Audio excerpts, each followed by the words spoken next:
بما ان موسم الموندارين هذا اجي نصاوبوا احسن كيكه ممكن تصاوبوها في المقلاة بلا فرن، كتجي بنينه واقتصاديه. تبعوا معايا المراحل. كنحتاجوا لهاد الوصفه هذه نص كاس ديال السكر سنيده، كنضيف عليهم واحد جوج بيضات هنا صغار، او الا عندكم بيضه كبيره تكتفيوا بها، واحد الساشي ديال الفاني وواحد القبصه ديال الملحه. كنطرب هاد العناصر كاملين مع بعضياتهم بالطراب اليدوي او الطراب الكهربائي حتى كيتضاعف الحجم ديالهم وكيولي بحال هكذايا ابيض. كنضيف عليه نص كاس ديال الزيت، زيت نباتيه، واحد الياغورت بالنكهه ديال الفاني، او عصير ديال البرتقال او العصير ديال المندرين اللي عندكم في الدار.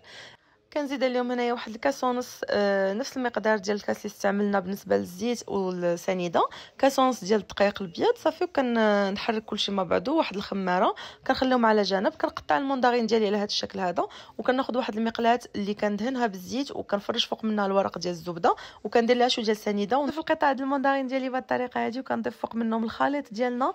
كنديرهم فوق البوطه اللي كتكون على نار هادئه، كنغطيها، وقت ما كيتكون داك البخار كنمسح الغلاقه ونعاود نخليها تكمل الطياب ديالها. هنا ملي كنشوفها بانها طابت ونشفات ليا من الفوق، كندير ليها واحد الورقه الزبده وكنقلبها في الطبسيل وكنردها فوق البوطه باش انها طيب ليا حتى من الجهه الاخرى. صافي كتحمر ليا كتجي هكذايا. كنزينها بشويه ديال الكوك من الفوق، هذا اختياري. نقدموها بهذه الطريقه هذه كتجي بنينه وهشيشه وما تشبعوش منها، وبالصحه والراحه.